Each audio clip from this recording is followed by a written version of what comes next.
US, Iran और Israel के बीच war को चलते हुए 45 डेज हो गए हैं। इसमें हमने straight of Hormuz, Khamenei, Donald Trump जैसे कई सारे नाम सुने, बट एक नाम कांस्टेंट है जिसपे सब डिपेंडेंट है, जिसके लिए ये वॉर काइंड ऑफ लड़ी जा रही है। इफ यू आर गेसिंग crude oil, I call you smart. Next 2 minutes में हम जानते हैं कि कैसे एक बैरल क्रूड ऑयल एक पूरी इकोनॉमी को चलाता है, what makes it so special, और स्टॉक मार्केट इतना रिएक्ट क्यों करता है। जब भी क्रूड ऑयल प्राइसेस बढ़ते हैं, लोग सोचते हैं फ्यूल महंगा हो गया, बट असली इम्पैक्ट उससे काफी बड़ा होता है, क्योंकि एक बैरल ऑफ क्रूड ऑयल हुआ approximately 159 litres of crude oil.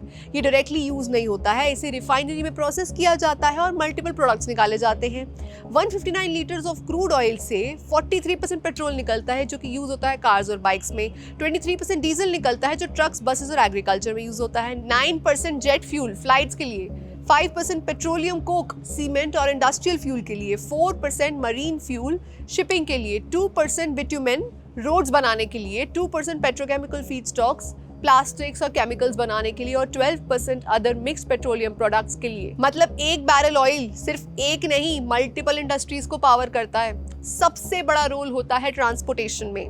Diesel trucks चलाता है और ट्रक्स गुड्स मूव करते हैं। मतलब अगर डीजल महंगा, हर चीज महंगी, इसलिए डीजल का इम्पैक्ट सबसे ज्यादा होता है इकोनॉमी पर। एक और चीज, क्रूड ऑयल सिर्फ फ्यूल नहीं है, ये मैन्युफैक्चरिंग का रॉ मटेरियल भी है, क्योंकि पेट्रोकेमिकल्स से बनते हैं प्लास्टिक, पैकेजिंग, सिंथेटिक कपड़े, फर्टिलाइजर्स, मेडिसिन, सब में ऑयल का इनडायरेक्ट रोल होता ही होता है। तो जब क्रूड ऑयल महंगा होता है, मैन्युफैक्चरिंग कॉस्ट महंगी होती है, पैकेजिंग कॉस्ट बढ़ती है, एफएमसीजी प्रोडक्ट्स भी महंगे हो सकते हैं। अब आता है एविएशन फ्यूल, जो कि फ्लाइट्स का मेजर कॉस्ट होता है। तो ऑयल प्राइस बढ़ा, एयरलाइन कॉस्ट बढ़ी, टिकट के प्राइसेस बढ़े, उससे डिमांड कम हो सकती है। सेम चीज शिपिंग में भी होती है, क्योंकि शिप्स फ्यूल यूज करते हैं, तो ग्लोबल ट्रेड भी महंगा हो जाता है। अब अगर हम सारे पॉइंटर्स को करेक्ट करें ना, तो ऑयल महंगा, उससे ट्रांसपोर्ट महंगा, गुड्स महंगे, इन्फ्लेशन बढ़ता है। इसको बोलते हैं कॉस्ट ट्रांसमिशन इफेक्ट। और इंडिया में ये और स्ट्रांग होता है, क्योंकि इंडिया एज अ कंट्री ज्यादा ऑयल इंपोर्ट करती है।